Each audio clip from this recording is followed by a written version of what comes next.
আসসালামু আলাইকুম। আমি আপনাকে বলবো, যদি কিছুটা আলোকপাত করেন বাইবেলের একটি অনুচ্ছেদের ওপর। এটি ওল্ড টেস্টামেন্ট, সলোমন অধ্যায় 5 অনুচ্ছেদ 16। এটি হিব্রু ভাষায়। Hiko mamitikim wikulo Muhammadim zidude wazarai baine Jerusalem. আমি জানি ইংরেজিতে মুহাম্মাদিমের ভাষান্তর করা হয়েছে সর্বাঙ্গীন সুন্দর। আমি যা জানতে চাই, কেন খ্রিস্টানরা জানে না যে মুহাম্মদ সম্পর্কে বলা হয়েছে বাইবেলে? বোন যে প্রশ্নটি করলেন, তিনি উদ্ধৃতি দিয়েছেন হিব্রু ভাষায় অনুচ্ছেদ বাইবেলের সং অব সলোমন থেকে অধ্যায় নম্বর 5 অনুচ্ছেদ 16, যাতে বলা হয়েছে হিকুম মিতাকিম বিকুল্লি মুহাম্মাদিম জাইদুদি জাইরাই বাইনা জেরুসালেম। যার মানে বোন কেবল একটি শব্দের অনুবাদ করেছেন। এর মানে তিনি সবচেয়ে সুন্দর, তিনি সর্বাঙ্গীন সুন্দর, তিনি আমার প্রিয়, তিনি আমার বন্ধু, হে জেরুজালেমের কন্যারা।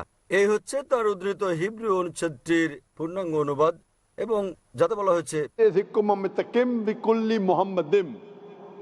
মুহাম্মাদিম সেমেটিক ভাষায় যখন আপনি সম্মান দেখান তখন আপনি তাতে ইম লাগান, যেমন এলা ঈশ্বরকে বোঝায়, এলোহিম হচ্ছে ঈশ্বর প্রতি সম্মান। একই জিনিস মুহাম্মাদের নামে সাল্লাল্লাহু আলাইহি সাল্লাম তারা ইম যোগ করে, এবং এর মানে এতে বলা হয়েছে মুহাম্মাদিম। তাহলে আপনি যদি অরিজিনাল টেক্সট পড়েন, মুহাম্মদ সাল্লাল্লাহু আলাইহি সাল্লামের নাম এমনকি বাইবেলেও উল্লেখ আছে। বোন জানতে চাচ্ছেন তাহলে কেন খ্রিস্টানরা বিশ্বাস করে না নবী মুহাম্মদ সাল্লাল্লাহু আলাইহি সাল্লামকে। বোন, আপনার এই প্রশ্ন করা উচিত খ্রিস্টানদেরকে।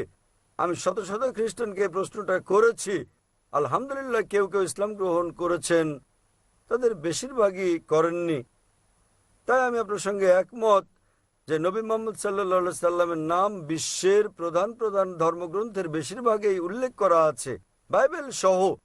এবং যেমন আমি আগে বলেছি যে শুধু তাকে নাম ধরে উল্লেখ করা হয়নি, তার ভবিষ্যৎবাণীও করা হয়েছে বাইবেলের বিভিন্ন স্থানে। তার ভবিষ্যৎবাণী করা হয়েছে বুক অব ডিউটেরোনমি অধ্যায় 18 অনুচ্ছেদ 18, বুক অব ডিউটেরোনমি অধ্যায় 18 অনুচ্ছেদ 19, বুক অব আইজায়া অধ্যায় 29 অনুচ্ছেদ নম্বর 12, সং অব সলোমন অধ্যায় 5 অনুচ্ছেদ নম্বর 16। নিউ টেস্টামেন্টেও ভবিষ্যৎবাণী করা হয়েছে গসপেল অব জন অধ্যায় 14 অনুচ্ছেদ 16, গসপেল অব জন অধ্যায় 15 অনুচ্ছেদ 26, গসপেল অব জন অধ্যায় 16 অনুচ্ছেদ 7, গসপেল অব জন অধ্যায় 16 অনুচ্ছেদ 12 থেকে 14।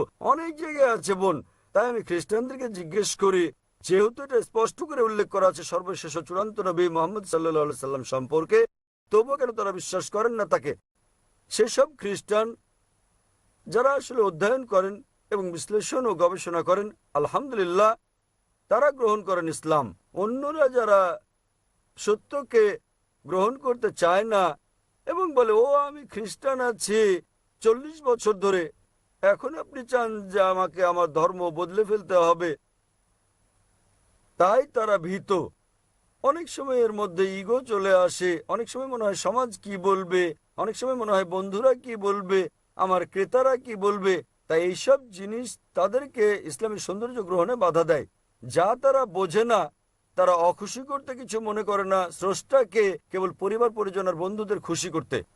স্রষ্টাকে খুশি করা আমাদের পরিবার পরিজন বন্ধুদের খুশি করার চেয়ে বেশি গুরুত্বপূর্ণ। তাহলে যারা স্রষ্টার গুরুত্ব বোঝেন, সর্বশক্তিমান ঈশ্বরের গুরুত্ব, আলহামদুলিল্লাহ তারা গ্রহণ করেন ইসলাম। বোন, আমি আপনার কাছে জানতে চাই, আপনি কি খ্রিস্টান নাকি মুসলিম? আমি প্রায় 6 মাস যাবৎ ইসলাম অধ্যয়ন করছি। মাশাআল্লাহ। তো এখন কি আপনি বিশ্বাস করেন ঈশ্বর একজন? হ্যাঁ, করি। আপনি কি বিশ্বাস করেন যীশু খ্রিস্ট ঈশ্বর, তার উপর শান্তি বর্ষিত হোক? না, আমি করি না। আপনি কি বিশ্বাস করেন নবী মুহাম্মদ ঈশ্বরের পয়গম্বর সাল্লাল্লাহু আলাইহি সাল্লাম? হ্যাঁ। মাশাআল্লাহ। তাহলে যদি আপনি বিশ্বাস করেন ঈশ্বর একজন, আপনি বিশ্বাস করেন নবী মুহাম্মদ সাল্লাল্লাহু আলাইহি সাল্লাম ঈশ্বরের পয়গম্বর, এবং আমার মতে আপনার 6 মাসের গবেষণা,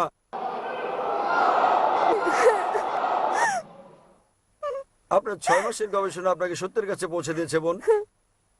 মাফ করবেন, আমি শুনিনি। এটা আনন্দের অশ্রু। আলহামদুলিল্লাহ। যখন কোনো লোক সত্য উপলব্ধি করে যা এমনকি কোরআনে উল্লেখ করা আছে, যখন মানুষ শোনে আয়াত আল্লাহ সুবহানাহু ওয়া তাআলার, তখন সে বিশ্বাসীর চোখ দিয়ে পানি বেরিয়ে আসে।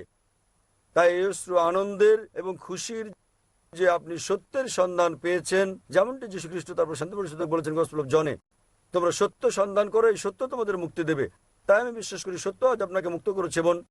আপনার 6 মাসের গবেষণা আপনাকে সত্যের কাছে নিয়ে এসেছে।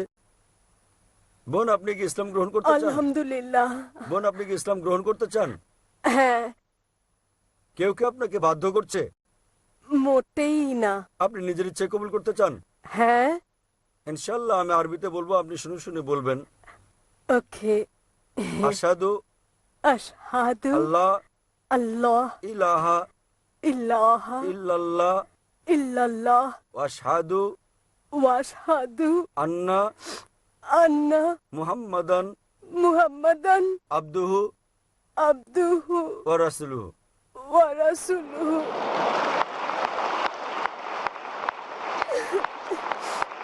আমি সাক্ষ্য দিচ্ছি আমি সাক্ষ্য দিচ্ছি যে কোনো ইলাহ নেই যে কোনো ইলাহ নেই আল্লাহ ছাড়া, আল্লাহ ছাড়া, এবং আমি সাক্ষ্য দিচ্ছি এবং আমি সাক্ষ্য দিচ্ছি যে নবী মুহাম্মদ নবী মুহাম্মদ হলেন পয়গম্বর হলেন এবং পয়গম্বর আল্লাহর বান্দা। এবং আল্লাহর বান্দা। আল্লাহর বান্দা। মাশাআল্লাহ বোন, আপনি মুসলিম হয়েছেন এবং আমি আল্লাহর কাছে দোয়া করি তিনি যেভাবে আপনাকে পথ দেখিয়েছেন সেভাবে আল্লাহ আপনাকে উসিলা করুন অন্য মুসলিমদের ইসলামে আসার জন্য। এবং আমি আল্লাহর কাছে দোয়া করি তিনি যেন আপনাকে এই দুনিয়া ও আখিরাতে কল্যাণ দান করেন এবং আপনাকে জান্নাত দান করেন, প্যারাডাইস ইনশাআল্লাহ।